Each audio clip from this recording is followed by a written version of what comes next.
জীবনের প্রতিটি স্টেপেই আমরা পরীক্ষার মাধ্যমেই কিন্তু সঠিক লক্ষ্যে পৌঁছাতে পারি। আমাদের ইউনিকের প্রতিটি সপ্তাহে যে সাপ্তাহিক পরীক্ষাগুলো হয় সেই পরীক্ষাটা স্টুডেন্টের উন্নতির একটা বিরাট সোপান বলে আমি মনে করি। আজকের ম্যাথামেটিক্স হচ্ছে পরিমিতি, বর্গক্ষেত্র।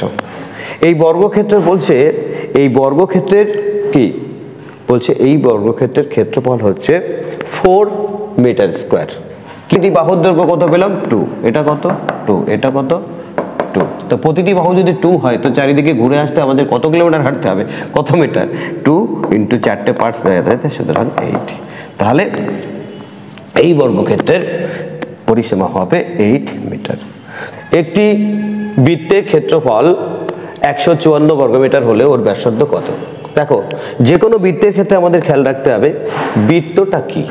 বৃত্ত একটা বৃত্ত, এই বৃত্তের মধ্যে আমরা কি কি পেয়ে থাকি? বৃত্তের মধ্যে আমাদের ব্যাস একটা ভাইটাল ফ্যাক্টর। ব্যাসটা কি বলছে? যে কোনো বৃত্তের ক্ষেত্রে ব্যাসটা হচ্ছে তার, ব্যাস কাকে বলে? সাধারণ জিনিসটা একটু কথা বলি, ব্যাস কাকে বলে? বলছি কেন্দ্রের মধ্য দিয়ে যে ব্যাস নেই, যে জ্যা, কেন্দ্রের মধ্য দিয়ে যে জ্যা যায়, যে জ্যা যায় তাকেই আমরা ব্যাস বলি। কিন্তু এখানে কি আছে? ব্যাসার্ধ। তো ব্যাসার্ধ কে হয়? বলছে ব্যাসার্ধ ব্যাসের যে অর্ধ তাকে বলে ব্যাসার্ধ। তাহলে এই ব্যাসার্ধ কত দেওয়া আছে? এই ব্যাসার্ধ দেওয়া আছে 7। ব্যাসার্ধ 7। এই বৃত্তটির ক্ষেত্রফল কত দেওয়া আছে? 154। সবই দেওয়া আছে। তোমার কাজ কি না, ক্ষেত্রফলের আমরা জানি pi r square equal to 154। Pi square equal to 154। পায়ের মান কত? 22/7। তাহলে আমরা 22/7 বাই এখানে আর স্কোয়ার ইকুয়াল টু 154। এখান থেকে আমরা অনায়াসে বের করতে পারবো। তাহলে আমরা বের করছি কি না, আর স্কোয়ার ইকুয়াল টু 154। এই 7 উপরে চলে যাবে, এই 22 উপরে ছিল, দল বদলের ফল নিচে চলে আসবে। কাটাকাটি যদি করে দেই, আমরা প্রথমে যদি 11 দিয়ে কাটি তাহলে এখানে হচ্ছে 11 14, আর এখানে 11 দিয়ে কাটলে 2, 2 দিয়ে কাটলে 7। তাহলে আমরা পরিষ্কার দেখতে পেলাম কি, অর্থাৎ আর স্কোয়ার ইকুয়াল টু 7। 7 আর 7 দুটো 7, তাহলে 7 স্কোয়ার বা 7 × 7। তাহলে এখান থেকে আমরা পরিষ্কার বুঝতে পারছি আর ইকুয়াল টু 7। আমার কি চাই? বলছে ব্যাসার্ধ কত। তাহলে এই ব্যাসার্ধ ইকুয়াল টু কত বেরোলো? 7। আমরা চলে যাচ্ছি পরবর্তী অঙ্কে। বলছি একটি আয়তক্ষেত্রের দৈর্ঘ্য এত মিটার এবং প্রস্থ 5 মিটার হলে ক্ষেত্রফল কত? অত্যন্ত সহজ, অত্যন্ত সহজ, একদম প্রাথমিক ধারণা। প্রথমে আমরা চলে যাই আয়তক্ষেত্র। এটা একটা আয়তক্ষেত্র। এই আয়তক্ষেত্রে কিন্তু বলছে দৈর্ঘ্য হচ্ছে 10 মিটার আর প্রস্থ হচ্ছে 5 মিটার। যে কোনো আয়তক্ষেত্রের ক্ষেত্রফলের সূত্র হচ্ছে কত না, ক্ষেত্রফলের সূত্র হচ্ছে দৈর্ঘ্য প্রস্থ। তো দৈর্ঘ্য কত হচ্ছে 10, প্রস্থ কত 5। একদম বেসিক লেভেলের জিনিসগুলো আমি করে দিচ্ছি। 5 ইকুয়াল টু 50। তাহলে 50 মিটার না বর্গমিটার? অবশ্যই বর্গমিটার হবে, এরকম দুটো বর্গমিটার। চলে যাই আমরা পরবর্তী অঙ্কে। পরবর্তী অঙ্কে আমরা কি বলেছি? একটি ত্রিভুজের ভূমি 8 মিটার এবং উচ্চতা 6 মিটার। ওটা বাংলায় 6 হয়ে গেছে, তোমরা ইংরেজিতে করে নাও। তাহলে আমরা প্রথমেই যাই শেপসের মধ্যে। শেপসের মধ্যে আমরা একটা ত্রিভুজ এঁকে দিলাম। বাহ, একটা সুন্দর ত্রিভুজ। বলছে ভূমি হচ্ছে 8, তাহলে এর ভূমি পেলাম কত? 8। উচ্চ দেওয়া আছে 6, একটা ভূমি পেলাম একটা। এবার এই ত্রিভুজের উচ্চতা এবং যদি ভূমি পেয়ে যাই তাহলে তার সূত্রটা অত্যন্ত মাথায় রাখতে হবে যে হাফ ইন্টু কি না, হাফ ইন্টু ভূমি ইন্টু উচ্চতা। হাফ ইন্টু ভূমি কত? 8, উচ্চতা কত? 6, কাটলে কত? 4, 4 × 24 বর্গ মিটার। ওকে পাইছিলাম। তাহলে আমরা পরিষ্কার এখান থেকে বুঝতে পারছি 24 বর্গ মিটার। আমরা চলে যাই পরবর্তী অঙ্কে। পরবর্তী অঙ্কে আছে কি না, একটি ঘনকের একটি বাহুর দৈর্ঘ্য যদি 3 মিটার হয় তার আয়তন কত? এইবার কিন্তু ক্ষেত্রফল থেকে আমরা আয়তনে চলে যাব।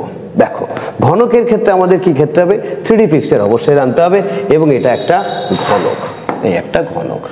এই ঘনকের মধ্যে থেকে আমরা কি কি পাচ্ছি? এই ঘনকের প্রত্যেকটি বাহুর দৈর্ঘ্য আছে 3। এখন প্রতিটি বাহুর দৈর্ঘ্য যদি 3 হয় তাহলে A3 হ্যাঁ, এটা 3, হাইট 3, এখানে 3, তাহলে তিনটে যদি গুণ হয় দৈর্ঘ্য ইন্টু প্রস্থ ইন্টু তো হোগে পাই। তাহলে ঘনকের ক্ষেত্রে আবার কিচ্ছু দেখতে হবে না, ঘনকের ক্ষেত্রে শুধু একটা বাহু অর্থাৎ এ কিউ, তাহলে এ কিউ যদি হয় তাহলে 3 × 3 × 3 মতলব 3 কিউ, তাহলে উত্তর হবে কত? 27। উত্তর কত? 27। চলে যাই আমরা পরবর্তী অঙ্কে। অত্যন্ত সহজ জিনিস, জাস্ট আমি প্র্যাকটিসের জন্য দিচ্ছি এবং এইগুলোই পরীক্ষা থাকে। একটি সিলিন্ডারের ভূমির পরিধি হচ্ছে 44 মিটার এবং উচ্চতা হচ্ছে 10 মিটার, তাহলে এর আয়তন কত? প্রথমে আমি সিলিন্ডারটা দেখে নিই। একটা সিলিন্ডার আমাদের একটু দেখা দরকার। এই দেখো একটা সিলিন্ডার, অর্থাৎ এই একটা সিলিন্ডার। সিলিন্ডার পেয়ে গেলে এই সিলিন্ডারের ক্ষেত্রে আমার প্রথম কাজ হচ্ছে না, বলছি একটি সিলিন্ডারের ভূমির পরিধি। ভূমির পরিধি মানে এইটা হচ্ছে ভূমি, এই ভূমির পরিধি কিন্তু দেওয়া আছে। এই ভূমির পরিধি কত? না এই ভূমির পরিধি বলছে, এই ভূমির পরিধি হচ্ছে এইটা। এর পরিধির সূত্র কি আছে আমরা জানি, যে কোনো, আরে বাবা এই সিলিন্ডারের ভূমিটা নাথিং বাট একটা কি বৃত্ত। তো বৃত্তের পরিধির সূত্র কি? 2 পাই আর। এবং এই পরিধি দেওয়া আছে কত? না পরিধি দেওয়া আছে 44 মিটার এবং উচ্চতা হচ্ছে কত? 10 মিটার। আমার এখান থেকে প্রথমে মাথায় রাখতে হবে যে আমি কি 1 সেকেন্ডের মধ্যে উত্তরটা করতে পারি, কিন্তু আমি বেসিক লেভেলে চলে যাই। বলছি 2 পাই আর ইকুয়াল টু কত দেওয়া আছে? 44। 2 পাই আর ইকুয়াল টু 44 দেওয়া আছে। তাহলে এখানে আর এর মান বের করতে হবে। আর এর মান মানে কি? এই 44 থেকে অবশ্যই এ পাশে দুপাশে ওপাশে গিয়ে ভাগ হয়ে যাবে। আর 22 এর 7 ভাই কি করে? 22/7। তাহলে 22 যদি এখানে উপরে থাকে, ওখানে গিয়ে নিচে হয়ে যাবে 22 আর উপরে হবে 7। তাহলে আমরা এখানে যদি কেটে দেই থাকলো কত? 2, এখানে 2 দিয়ে কেটে গেল, অর্থাৎ আর এর মান কত? আর এর মান 7। আর এর মান 7। অর্থাৎ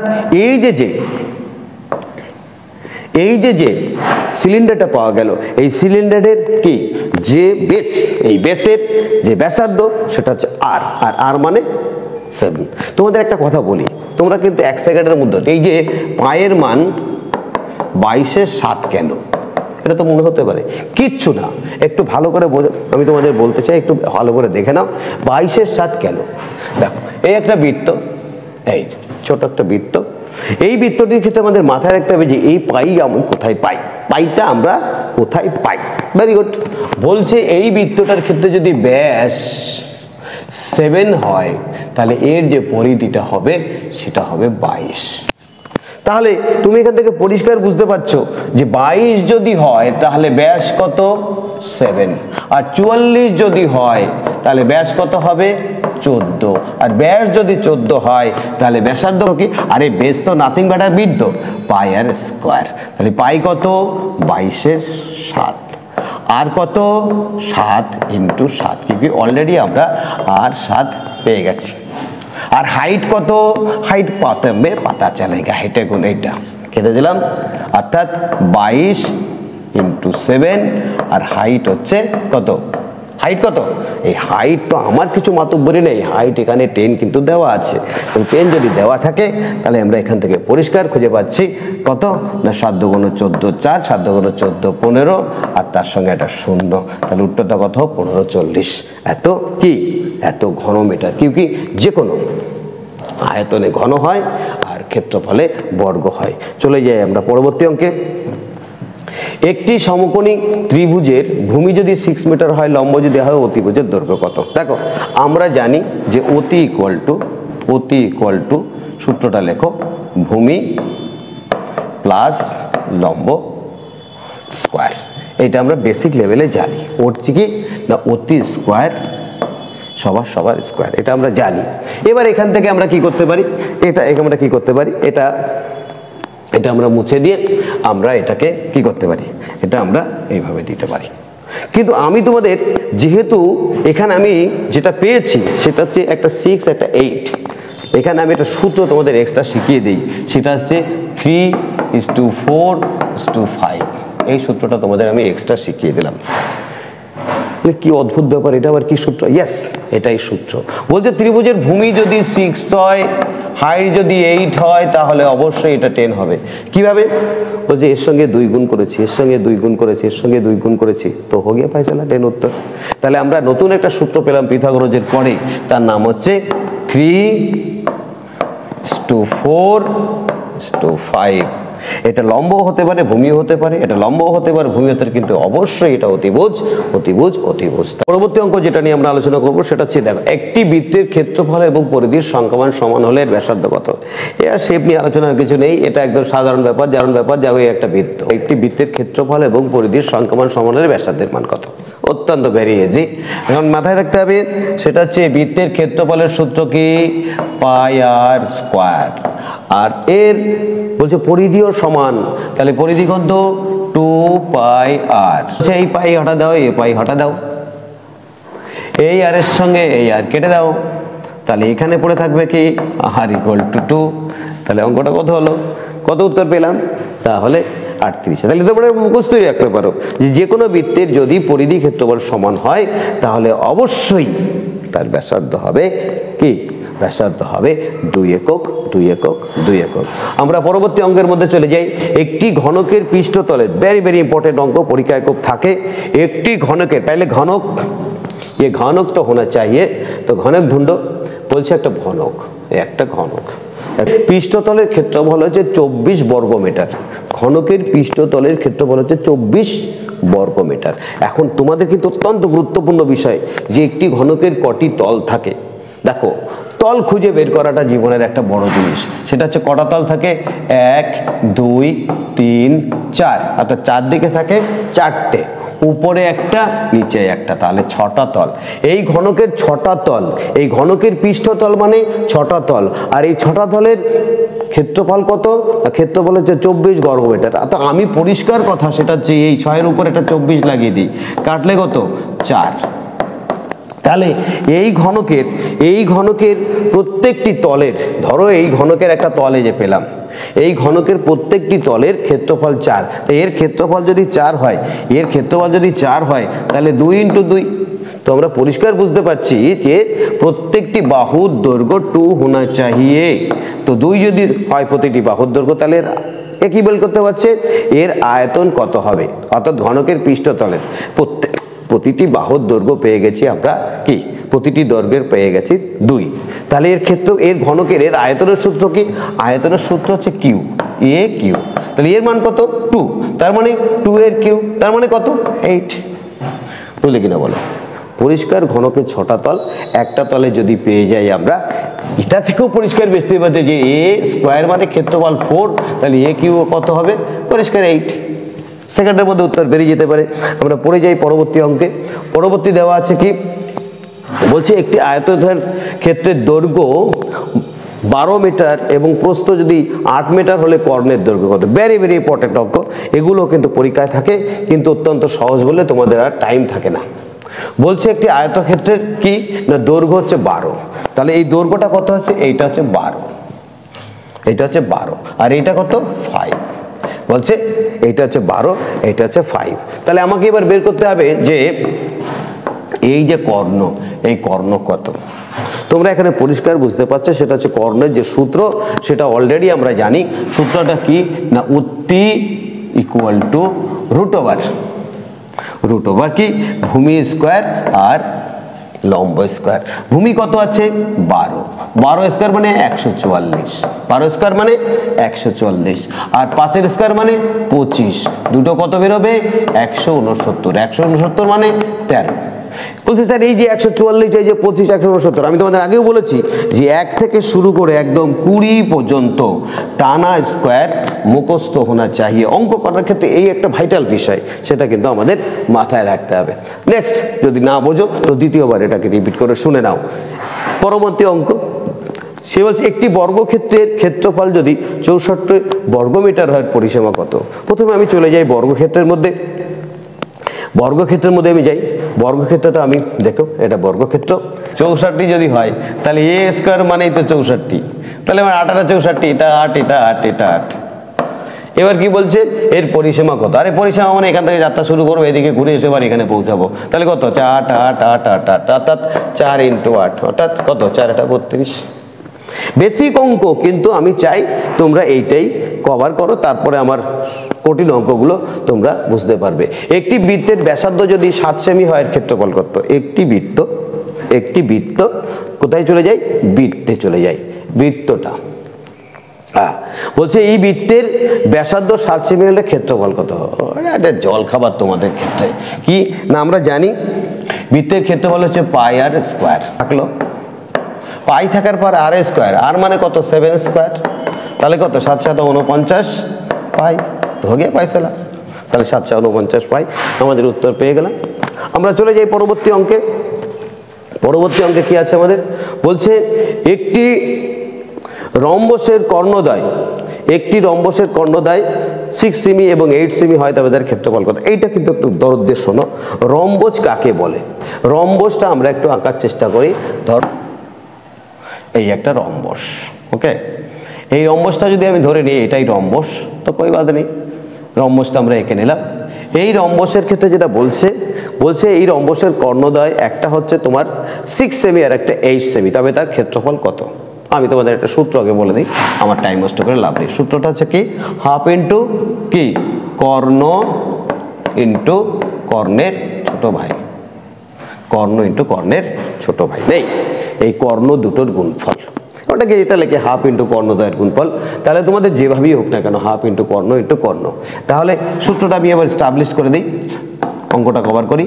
1/2 ইন্টু কর্ণ একটা 6 আর একটা কর্ণ 8, ব্যাস কাটলে কত 3 13 24, 24 কি 24 বর্গ সেমি, 24 বর্গ সেমি। তাহলে রম্বসের কর্ণদ্বয় 6 এবং 8 সেমি হয়, তবে ক্ষেত্রফলটা অলরেডি আমরা পেয়ে গেলাম। চলে যাই আমরা পরবর্তী অঙ্কে।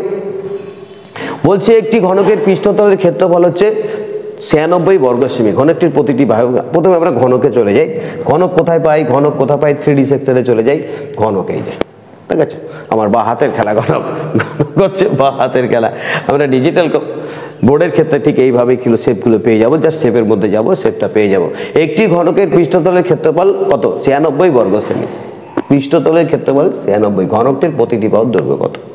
বলছে ঘনকের পৃষ্ঠতলের ক্ষেত্রফল 96, অত্যন্ত গুরুত্বপূর্ণ। 96 হচ্ছে এর পৃষ্ঠতলের 96।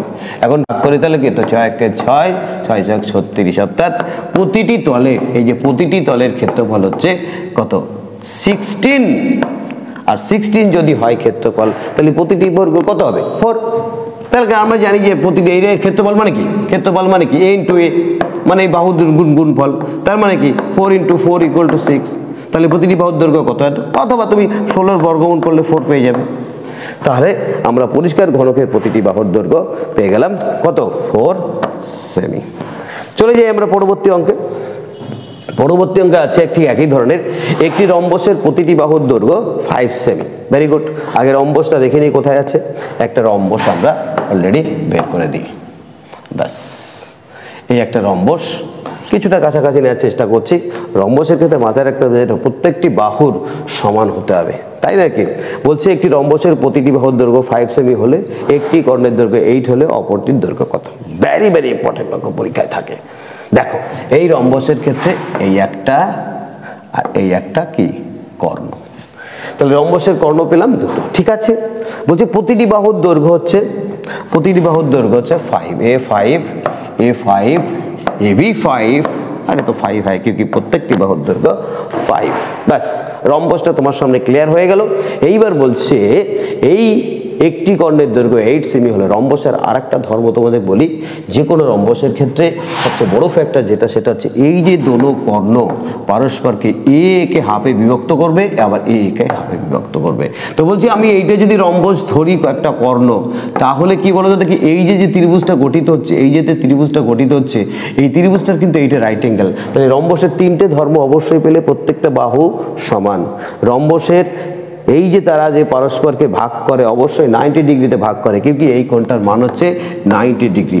আর কি আরেকটা জিনিস মাথায় রাখতে হবে, সেটা হচ্ছে এই যে রম্বসের ক্ষেত্রে কি না, রম্বসের ক্ষেত্রে এই কর্ণদ্বয় পারস্পরকে সমদ্বিখণ্ডিত করে, পারস্পরকে সমদ্বিখণ্ডিত করে। তাহলে সেইভাবে যদি হয়, তাহলে এইটা যদি 8 হয়, তাহলে এটা কত 4, এটা কত 4। তাহলে আমরা পরিষ্কার বুঝতে পারলাম, ওইটা যদি 8 হয়, ওইটা যদি 8 হয়, আমি নতুন করে আবার শেপটা নিয়ে আসি। দেখো এইটা যদি 8 হয়, এইটা যদি 8 হয়, তাহলে এইটা কত আমাকে বের করতে হবে। কইবার দেয়, আর এটা তো আমি 5 জানি, তাহলে সেক্ষেত্রে আমাদের সূত্র যেটা সেটা হচ্ছে এই যে আমি তোমাদের বলে দিই 3:4:5। সবগুলো তো হয় না, কারণ এইটা হচ্ছে অতিভুজ 3:4:5। তাহলে এইটা যদি 8 হয় তাহলে এটা কত 4, তাহলে আমরা এটা পেলাম 4, এটা 5 অলরেডি দেওয়া আছে, তাহলে এটা কত হবে, এটা করলে 3 হবে। তাহলে এটা যদি 3 হয় তাহলে পুরোটা হবে কত 6। তাহলে রম্বসের আরেকটি বাহুর দৈর্ঘ্য হচ্ছে 6 সেমি, 6 সেমি অ্যান্ড 6 সেমি। চলে যাই আমরা পরবর্তী অঙ্কে। পরবর্তী অঙ্কে আমাদের কি আছে, একটি ত্রিভুজের ভূমি 8 সেমি এবং উচ্চতা 8 সেমি হলে ক্ষেত্রফল কত, অলরেডি আমরা করেছি, সুতরাং উত্তর হবে 20। তোমরা দেখে নিও। একটি সমকোণী ত্রিভুজের অতিভুজের দৈর্ঘ্য এত সেমি হলে একটি বাহুর দৈর্ঘ্য এত হলে অপর, অলরেডি আমরা এটা করেছি, তোমরা নিজেরা বাড়িতে দেখে নিও। একটি বৃত্তের ক্ষেত্রফল 100 বর্গ সেমি হলে এর ব্যাস কত, এর ক্ষেত্রফল মানে কি, বৃত্তের হলে পাই আর স্কয়ার ইকুয়াল টু 100। এখান থেকে আমরা পরিষ্কার দেখতে পাচ্ছি যে পাই আর স্কয়ার 100 পাই, 100 পাই, এর ব্যাস কত। তাহলে এখান থেকে আমাদের আর কিছু ভাবার নেই, এর ব্যাস কত, এই পাশে এই পাশে পাইটাকে হাঁটা দিয়ে যায়, আর ইকুয়াল টু 100। তাহলে আর এর মান ইকুয়াল টু 10, আর মানে ব্যাসার্ধ, তো ব্যাসার্ধ যদি 10 হয় তো ব্যাস কত হবে, ব্যাস ডবল হবে 20 সেমি। নেক্সট চলে যাই আমরা পরবর্তী অঙ্কে, লাস্ট অঙ্কে কেটে, সেটা হচ্ছে বলছে একটি ঘনকের সমগ্র তলের ক্ষেত্রফল যদি 294 হয় তাহলে বাহুর দৈর্ঘ্য কত। আবার সেই ঘনকের মধ্যে চলে যাই এবং অত্যন্ত সহজ বিষয় 3D সেক্টরে যাচ্ছি, চলে যাচ্ছি ঘনকের মধ্যে। এই যে ঘনক বলছে, এই ঘনকের না, এই ঘনকের বলছে যে সমগ্র তল, সমগ্র তল মানে কটা তল, 1, 2, 3, 4, 5, 6টা তল। এই 6টা তলের ক্ষেত্রফল কত বলছে না 294। তাহলে 6টা তলের ক্ষেত্রে আমরা দেখলাম 294, 6 দিয়ে ভাগ দাও, 6 দিয়ে ভাগ দাও, ব্যাস হো জায়গা। তো 6 দিয়ে ভাগ দিলে কত হচ্ছে, প্রথমে কত, 4 × 24, 4, তারপরে 6 নং 54, অর্থাৎ 4 টু দি। এবার এইটা হচ্ছে এর কি, এইটা হচ্ছে এর প্রতিটি তলের ক্ষেত্রফল, প্রতিটি তলের ক্ষেত্রফল। তা ক্ষেত্রফল যদি পাই তাহলে ক্ষেত্রফল মানে কি, এই যে এইটার ক্ষেত্রফল হচ্ছে কত না 49 সেমি স্কয়ার। তাহলে এর প্রতিটি বাহুর দৈর্ঘ্য একে রুট ওভার করলেই হয়ে যাবে, একে রুট ওভার করলে কত বেরোবে 7, ভেরি সিম্পল। তাহলে উত্তর হলো 7। একটি আয়ত ঘনের দৈর্ঘ্য প্রস্থ উচ্চতা যথাক্রমে, জল খাবার, তোমরা অনায়াসে পারবে। যে কোনো আয়ত ঘন তোমাকে একটু বের করে দিই, আয়ত ঘনটা আগে দেখে নাও। আয়ত ঘনটা আমরা দেখি, আয়ত ঘন 3D সেক্টরে চলে যাই। ধরো এটা একটা আয়ত ঘন, এটা একটা আয়ত ঘন, ওকে। বলছে এই আয়ত ঘনের ক্ষেত্রে দৈর্ঘ্য প্রস্থ কি কি দেওয়া আছে দেখে নিই। আয়ত ঘনের ক্ষেত্রে কি দেওয়া আছে, বলছে আয়ত ঘনের ক্ষেত্রে 6 সেমি, 4 সেমি এবং 3 সেমি, অর্থাৎ কি দেওয়া আছে, একটা ধরো 6, আর একটা হচ্ছে 4, আর একটা এটাকে 4 ধরো, আর এটাকে 3 ধরো। তাহলে যে কোনো আয়তঘনের আয়তন বের করতে গেলে কি হয় না, দৈর্ঘ্য ইন্টু প্রস্থ ইন্টু কি উচ্চতা, এই তিনটে যদি হয় তাহলে 6 × 4 × 3 কত হচ্ছে, 18, 4, 18, 72। সুতরাং 72 কি ঘন সেমি, ঘন সেমি। তাহলে এই আয়ত ঘনের ক্ষেত্রফল হচ্ছে ঘন সেমি। ফলো করো নেক্সট ভিডিও, এখান থেকে কিন্তু জ্ঞানটা আহরণ করবে। এবং নেক্সট যে ভিডিওটা আমি দিতে চলেছি পরিমিতির ক্ষেত্রে খুব কঠিন সমস্যা, এটা যদি না বোঝো নেক্সটটা কিন্তু সলভ করতে পারবে না। সবাই ভালো থেকো।